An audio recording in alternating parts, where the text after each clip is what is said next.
নমস্কাৰ সৰ্বদসকল চৰকাৰী কৰ্মচাৰীসকলৰ বেচিক পেৰ 50% ধন বৃদ্ধি পোৱাৰ এটা অত্যন্ত সুখবৰ এই ভিডিঅ'টোৰ জৰিয়তে লৈ আহিছোঁ।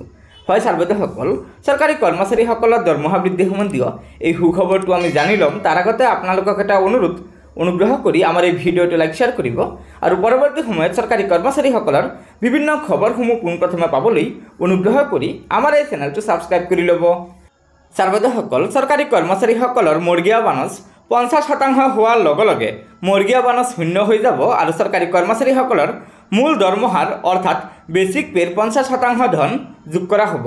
ধৰি লওক এজন চৰকাৰী কৰ্মচাৰীৰ বেচিক পে 18,000 টকা, তেন্তে তাৰ 50% হৈছে 9,000 টকা আৰু এই 9,000 টকা মূল দৰমহাৰ লগত যোগ হ'ব আৰু ইয়াৰ পিছত নতুনকৈ মৰ্গীয়া বানচ অৰ্থাৎ ডিএ গণনা কৰা হ'ব।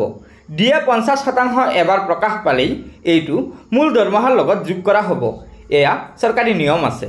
যদি এনেকুৱা হয় তেন্তে চৰকাৰী কৰ্মচাৰীৰ মজুৰি ন্যূনতম 9,000 টকা বৃদ্ধি পাব।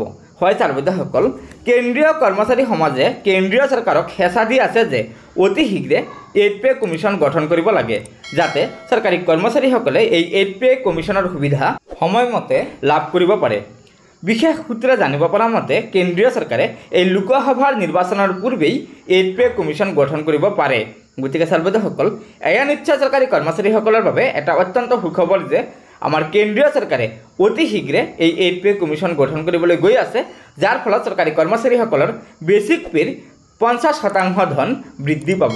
গতিকে সৰ্বদসকল আশা কৰিছোঁ আপোনালোকে আমাৰ এই ভিডিঅ'টো লাইক শ্বেয়াৰ কৰিব আৰু পৰৱৰ্তী সময়ত চৰকাৰী কৰ্মচাৰীসকলৰ বিভিন্ন খবৰসমূহ পোনপ্ৰথমে পাবলৈ অনুগ্ৰহ কৰি আমাৰ এই চেনেলটো ছাবস্ক্ৰাইব কৰি ল'ব।